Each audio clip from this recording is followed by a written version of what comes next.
అంటే ఇప్పుడు విజయ్ సేతుపతి గారికి అంటే మీరు డబ్బింగ్ చెప్పేటప్పుడు ఎక్కడైనా ఇబ్బంది పడ్డారా? అంటే ఆయన ఎక్స్ప్రెషన్స్ని మీరు తీసుకుని అది చెప్పాలి అన్నప్పుడు ఏమన్నా ఇబ్బంది పడ్డారా? అంటే ఇబ్బంది ఇన్ ద సెన్స్ అంటే నాకు విజయ్ సేతుపతి గారికి చెప్తున్నప్పుడు అంటే ఒక మ్యూజిక్ ఫీల్డ్ నుంచి కూడా ఉన్నాను కాబట్టి ఒక చిన్న కంపేర్ అంటే మనకు అర్థం కావడం కోసం విజయ్ సేతుపతి గారి యాక్టింగ్ నాకు ఇళయరాజా గారి సాంగ్ లాగా అనిపించింది. ఓకే. ఎందుకు అని అంటే ఇళయరాజా గారి పాట వింటున్నప్పుడు హాయిగా ఉంటుంది, పాడేప్పుడు చాలా కష్టం. సో ఆయన యాక్టింగ్ మనందరికీ చాలా సింపుల్గా అంటే చాలా మనలాగానే చేస్తున్నారు కదా అని అనిపిస్తుంది. కానీ ఆ కళ్ళల్లో ఆయన కళ్ళల్లోనే మొత్తం క్యారెక్టర్ నేచర్ని అంతా కూడా ఎక్స్ప్రెస్ చేస్తూ దాంట్లో నిలిచిపోయి ఉంటారండి. సో నేనైతే సినిమా మొత్తం ఆయన ఐస్ని బేస్ చేసుకునే డైలాగ్స్ నేను అర్థం చేసుకుని చెప్పడం జరిగింది. సో ఈ సందర్భంగా మీరు తీశారు కాబట్టి మా ఇన్ఛార్జ్ సోము గారికి అండ్ ఇంజనీర్ రాజేష్ గారికి, పాటలు రాసిన వసంతి గారికి కూడా థ్యాంక్స్ చెప్తున్నాను అందరికీ. సూపర్. అంటే చాలా మందికి ఏంటంటే డబ్బింగ్ కెరియర్ తీసుకోవాలి అంటే చాలా ఆలోచిస్తూ ఉంటారు. అంటే లైఫ్ ఇండస్ట్రీలో ఎప్పుడెట్లా ఉంటుందో తెలీదు, మరి డబ్బింగ్ ఆర్టిస్ట్గా వాళ్ళు ముందుకెళ్ళాలి అంటే కొంచెం ఆలోచిస్తూ ఉంటారు. నిజంగా మరి ఇండస్ట్రీలో డబ్బింగ్ ఆర్టిస్ట్కి లైఫ్ ఉందంటారా? దేనికి గ్యారెంటీ లేదు కదండి. డబ్బింగ్ పక్క పెట్టండి, ఏ ఫీల్డ్కి గ్యారెంటీ ఉంది? మనం ఇష్టపడి సోర్స్ని క్రియేట్ చేసుకోవాల్సింది. ఎవరు దేనికి అసలు సెటిల్ అవ్వడం గ్యారంటీ ఉండడం అనేది నా దృష్టిలో నేనైతే నమ్మను. ఇది నా విషయం వరకు నేను చెప్పగలుగుతాను. నాకు ఇష్టం కాబట్టి నేనున్నాను. నా అవకాశాల కోసం నేను చేసే ప్రయత్నం సిన్సియర్గా చేస్తున్నాను. వచ్చిన వాటిని సద్వినియోగం చేసుకోవడానికి ట్రై చేస్తున్నాను. అంతకు మించి దీంట్లో పెద్ద సీక్రెట్ కూడా ఏం లేదు. బట్ డెఫినెట్గా ఉంటాయి, స్ట్రగుల్స్ అనేవి ఎవరికైనా ఉంటాయి. చాలామంది పడ్డదాంతో పోలిస్తే మనం చాలా తక్కువే అని చెప్పుకోవాలి.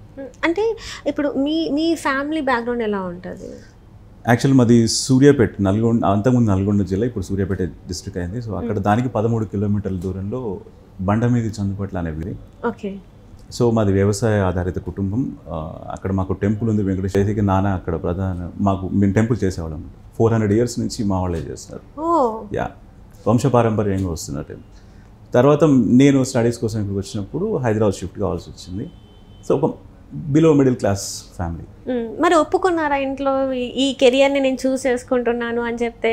నార్మల్గా అయితే చదువుకోవడానికి వచ్చారు మీరు ఇక్కడికి, ఈ చదువుకోకుండా ఇదేంటి, ఉద్యోగం చేసుకోకుండా ఇదేంటి అని అడగలేదు మీ ఇంట్లో వాళ్ళు ఎప్పుడు?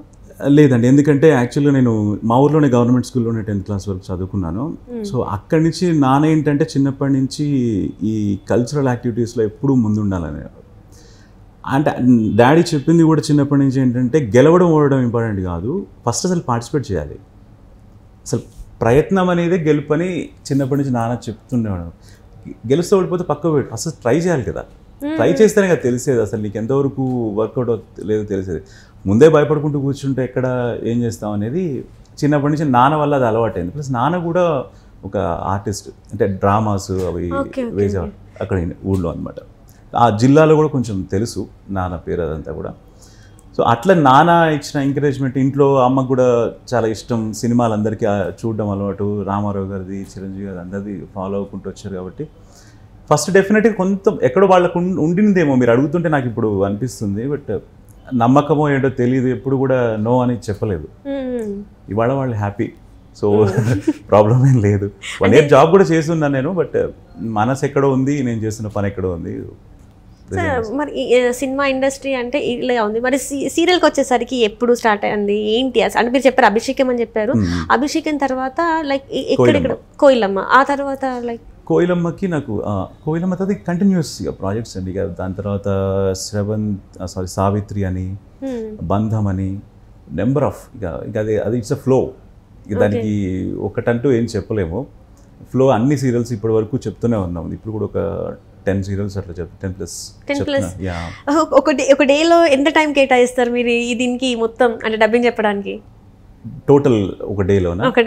అది అట్లే డైలీ సీరియల్స్ కదా, సో వాళ్ళకి ఎప్పుడు ఏ అవసరం వస్తుందో తెలీదు.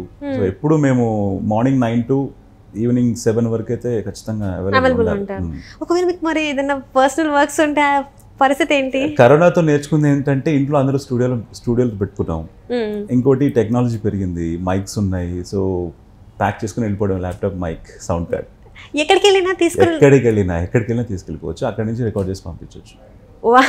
టెక్నికల్ గా మనకి సోర్సెస్ ఉన్నాయి కాబట్టి. సో మీరు వర్క్ ఫ్రమ్ అంటే హోమ్ ఫర్ అంటే ఏమంటారు డబ్బింగ్ ఇంట్లో నుంచి వెళ్ళి నాకు ఇప్పుడు దాదాపు ఒక 3+ years నుంచి నేను ఇంట్లోంచే సీరియల్స్ అయితే ఇంట్లో నుంచే చెప్తున్నాను. ఇంట్లో నుంచి చెప్తున్నారు. కరోనా నుంచి, ముఖ్యంగా కరోనా ఆ సీజన్ నుంచి. అంటే ఇప్పుడు ఒకవేళ మీరు మీ ఫ్యామిలీతో ఎక్కడికైనా టూర్ వెళ్ళాలి అనుకోండి, పరిస్థితి ఏంటి? అక్కడ కూడా కూర్చొని ఒక దగ్గర కూర్చొని లేదు అంటే ఒక ముందు ఇన్ఫార్మ్ చేస్తాము, ఒక 2-3 రోజులు ఉండట్లేదు అని చెప్పడం. బట్ ఇట్లాంటి ప్రోమోస్ అంటే నేను కొన్ని ఛానల్స్కి నేను అఫీషియల్ ప్రమోటర్ వాయిస్ పనిచేస్తున్నాను, అవి మాత్రం తప్పవు ఎక్కడికి వెళ్ళినా. అది ఏ ఊరికి వెళ్ళినా తప్పవు. నేను చెన్నై వెళ్ళినప్పుడు, ఎటు వెళ్ళినా, తంజావూరు వెళ్ళినప్పుడు కూడా మైక్ పక్కన పెట్టుకొని వెహికల్ పక్క కాపుకొని మరీ చెప్పాలి. నేనే కాదు, ఎవరైనా మా దాంట్లో ఉన్న డబ్బింగ్ ఆర్టిస్ట్ ఎవరైనా అంతే డెడికేటెడ్గా ఉంటారు అందరూ.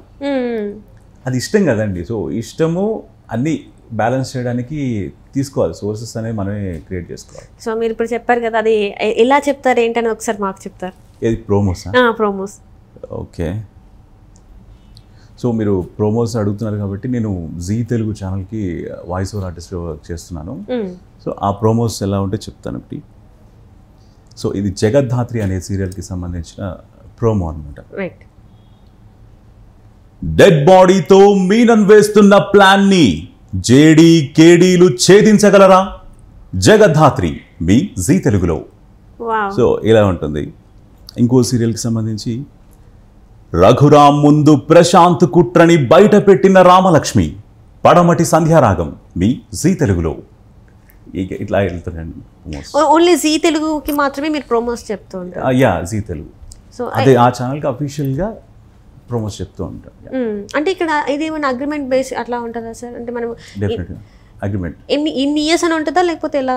2 years. 2 years తర్వాత వాళ్ళకి మనం నచ్చకపోయినా, మనకి నచ్చకపోయినా మనకు పెట్టవచ్చు. అంటే ఇప్పుడు మీరు ఇప్పటివరకు అయితే డబ్బింగ్ ఆర్టిస్ట్ అండ్ మీరు చెప్పారు సింగర్ అని కూడా పాడతారని చెప్పేసి నిన్న నేను చూశాను. యాక్చువల్లీ మీ ఇంటర్వ్యూ అనగానే మీకోసం నేను చూశాను అనమాట సాంగ్స్. చాలా వరకు కూడా డబ్బింగ్ ఆర్టిస్ట్ అంటే సాంగ్స్ పాడడం కొంచెం ఇబ్బంది పడతారు, కానీ మీ దగ్గర అది లేదు, చాలా ఈజీతోని పాడుతున్నారు. ఎలా అంటే ముందు నేను మ్యూజిక్ నుంచి వచ్చాను, మ్యూజిక్ నుంచి డబ్బింగ్. అదే నాకు ఒక దేవుడు ఇచ్చిన ఒక వాల్యుబుల్ గిఫ్ట్ డబ్బింగ్ అనేది. అంతవరకు నాకు ఈ క్రాఫ్ట్లో నాకు కేవలం బాలు గారు డబ్బింగ్ చెప్తారని తెలుసు, సునీత గారు చెప్తారని తెలుసు, మనో గారు చెప్తారని తెలుసు, ఇంకో 2-3 తెలుసు, శ్రీనివాస్ మూర్తి గారి పేరు తెలుసు. బట్ అసలు ఈ క్రాఫ్ట్ ట్రై చేయాలని కానీ నా మైండ్లో కానీ ఏమీ లేదు అసలు.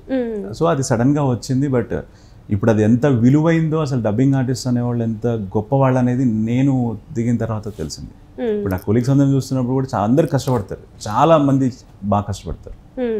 మా కోసం ఒక సాంగ్, మీరు మీ సాంగ్, నా సాంగ్, మీ సాంగ్. తుంటరి ఓ చిన్నది అల్లరి చేస్తున్నది, నన్నేలాగెనుమది తన ప్రేమతో. ఇది మూవీలో సాంగ్ లేకపోతే మీరు? ఇది నేను